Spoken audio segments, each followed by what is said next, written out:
So we've looked at overruling in the Supreme Court.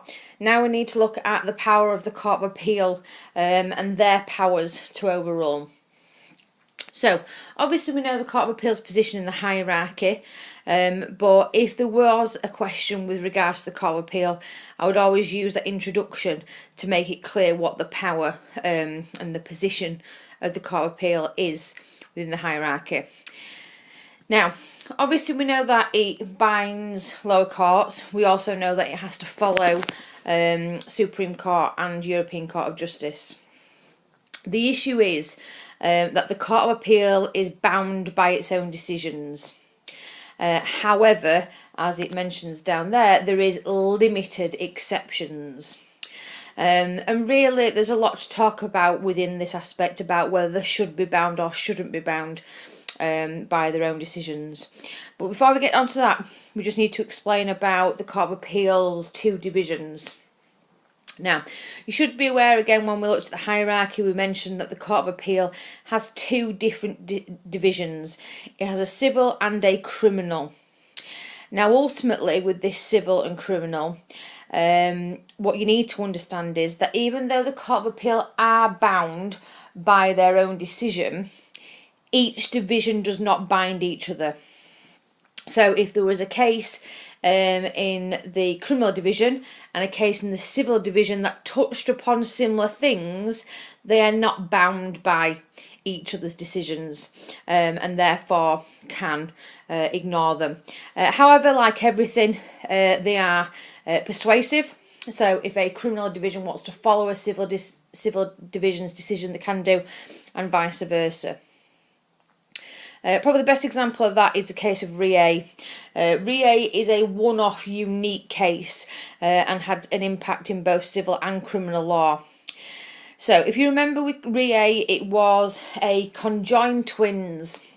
So these conjoined twins were two separate bodies and they were kind of met in the middle. However, only one baby had one set of working organs. Therefore, they had quite a crucial and difficult decision. If we kept them together, both would die because the organs would eventually fail because it were supplying two bodies. But if we separated them, obviously the baby that had no organs in it would die. So technically by separating, it could be classed as murder, right? Now, the criminal division was clear that you can't use duress for murder. So that means the idea of you being forced to, and that's what the doctors were arguing. However, there was no decision with civil, and technically this was a civil issue because the doctors were asking permission to do, in a way, a murder. Bear in mind, criminal is not bound by civil. It meant that any criminal decision about duress did not bind the civil. Therefore, the civil division said that the doctors were allowed to separate, so technically they were allowed to commit murder. All right, and therefore that's because the criminal was only merely persuasive, and therefore the civil did not have to follow it. All right. Now, with the Court of Appeal, you've got to be very careful because there's two paragraphs or two kind of concepts we're looking at. The first and most common area is looking about the power to overrule its own decisions. And then the second area is this idea of power to overrule higher courts. Now, automatically you'd think, well, hold on, it can't do. But we'll look at later about this aspect of there is scenarios whereby the Court of Appeal have ignored higher courts. But the easy one then, if we start off with this idea of power to overrule itself. The Court of Appeal has always been bound by its own decision. And that is always the rule, that they are bound. Now, sometimes this can be seen as controversial. Sometimes it can be seen as, well, why did they do it? But that's just the way that the hierarchy is. So they are bound. However, we've always got a bit of a however. We've got these exceptions, right? So technically, they are bound by their own decisions. They should only depart from their own decisions if it comes in under one of these scenarios, right? So, scenario one. If there is two conflicting Court of Appeal decisions, Now, technically, this should never occur, but remember, as I always say, judges are naughty. Yeah, we've got this idea and this concept of this hierarchy, but what happens in practice is two different things. Now, if there is two conflicting Court of Appeal decisions, then technically what they have to do is overrule one to follow the other. So technically, they are overruling one of their own decisions. But they can do that because it comes under the young exceptions. Case example, star mark them. This was to do with tenancy and to do with tenancy review meetings. Again, riveting stuff. And ultimately, there was two previous conflicting Court of Appeal decisions. Now, ultimately, it's the Court of Appeal's decision which one they follow. So they'll look at it, they'll realise from some reason we've ended up getting two conflicting ones, and ultimately the court will decide which one they'll follow or which one's better than the other, right? So technically they'll follow one, overrule the other, so now they only have one decision on that area, which technically is right because we shouldn't have more than one. The second issue then, number 2, is if there is, and again it shouldn't happen, but it does, if there is a Court of Appeal decision that conflicts with a House of Lords or a Supreme Court decision. Now again, you probably think, well, why should that happen because of the hierarchy? But again, judges are naughty and they have to. They don't have to, they shouldn't have done. Ultimately then, in this scenario, what should occur? Well, there's a Court of Appeal decision, there's a Supreme Court decision. What takes precedent? What's the Supreme Court one? So again, they have to use the exception, they have to overrule their own decision and follow that Supreme Court decision because that's obviously supreme.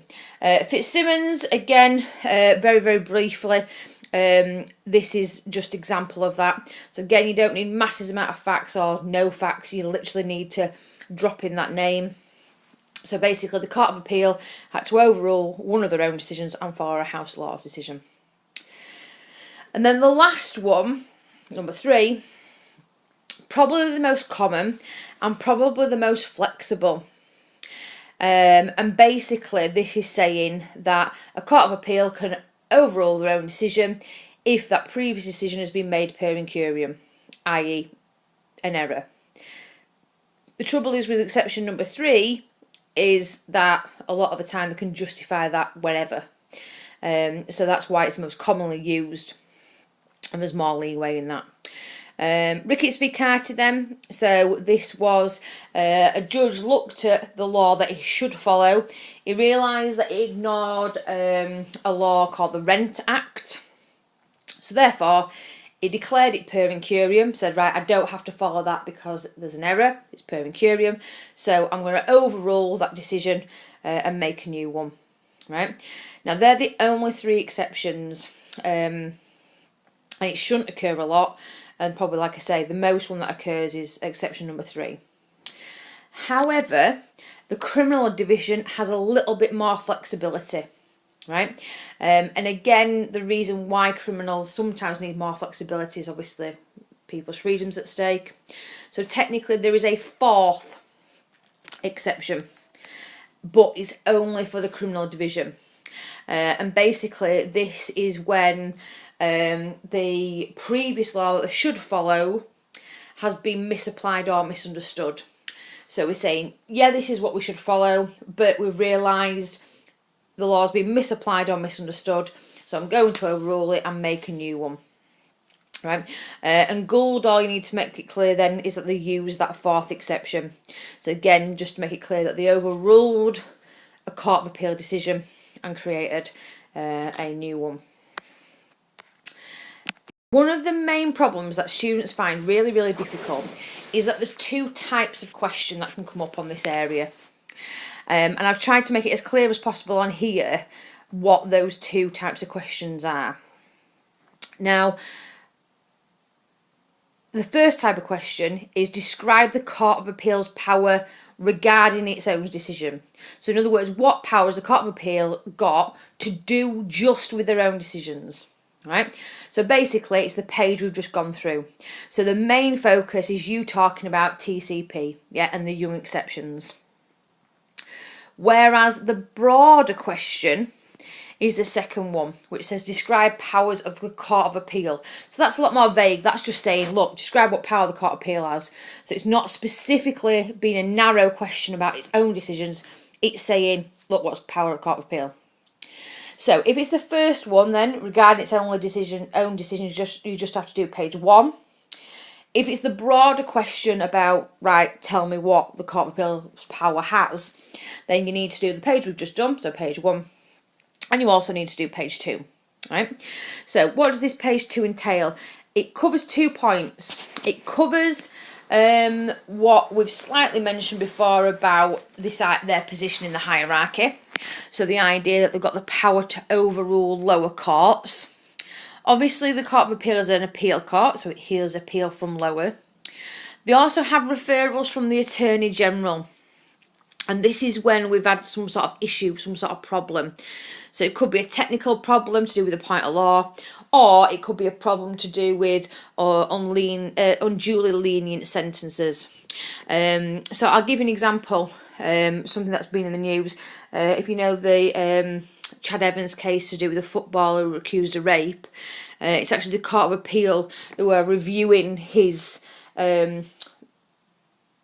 guilty decision. The jury found him guilty. They're reviewing that kind of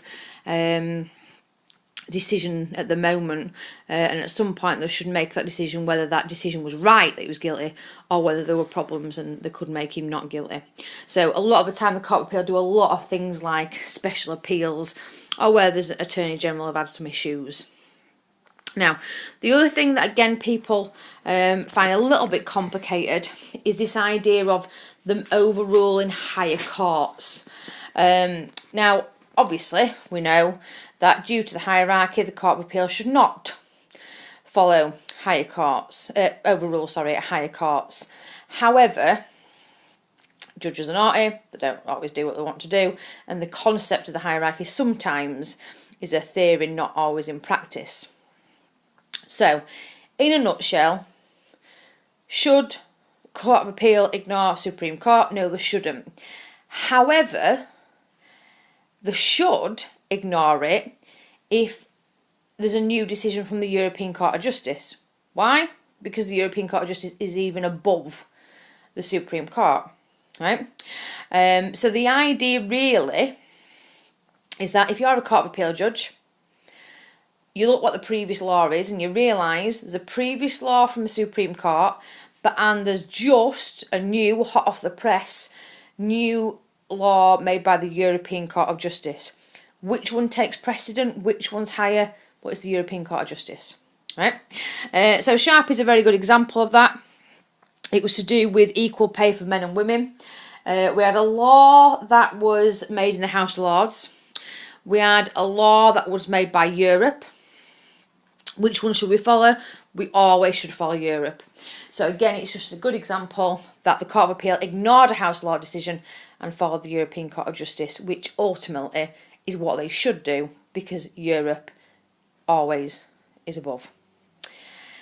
Now, the other issue is to do with the European Court of Human Rights. Now, what a lot of people get confused is you need to be aware that the European Court of Justice and the European Court of Human Rights are 2 separate courts. The European Court of Justice is in the hierarchy. The European Court of Human Rights is not. So because the European Court of Justice is in the hierarchy, we have to follow it. And that's why we can ignore a Supreme Court decision and follow a European Court of Justice decision. With human rights, it's a bit odd because it's not in the hierarchy. So do we follow it, do we not? Well, basically there's very conflicting and different views. There's been some instances where the Court of Appeal have ignored a Supreme Court decision and followed human rights law, and there's other times where they haven't. So to be fair, we don't know either way. So, first example is the one where they ignored the House of Lords. So the Court of Appeal decided to ignore the House of Lords and follow Supreme Court. Medicaments is just a case example like that. So basically, medicaments, the Court of Appeal refused to follow House of Lords decision because they said a European Court of Human Rights decision took precedent and they believed they were more supreme, so they had to follow that one. What's interestingly enough, the same court, i.e. Court of Appeal, has also taken a different view. And that different view is actually no, we'll ignore the human rights and we'll follow the Supreme Court. I think that tends to sometimes be a very English view.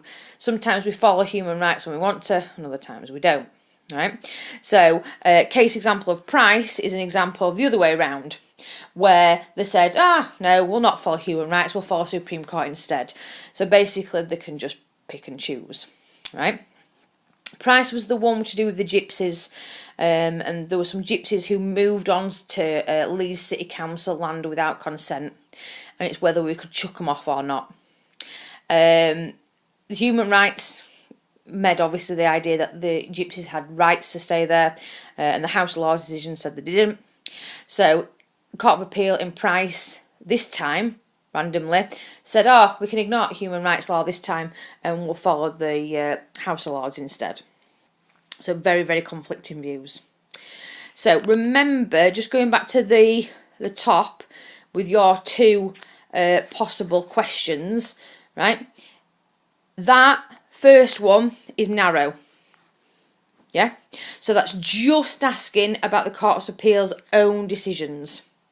So it's just the first page. Whereas the second one is a lot more broader. It's just asking general powers of the Court of Appeal. So as much as possible as you can remember about page 1 and page 2.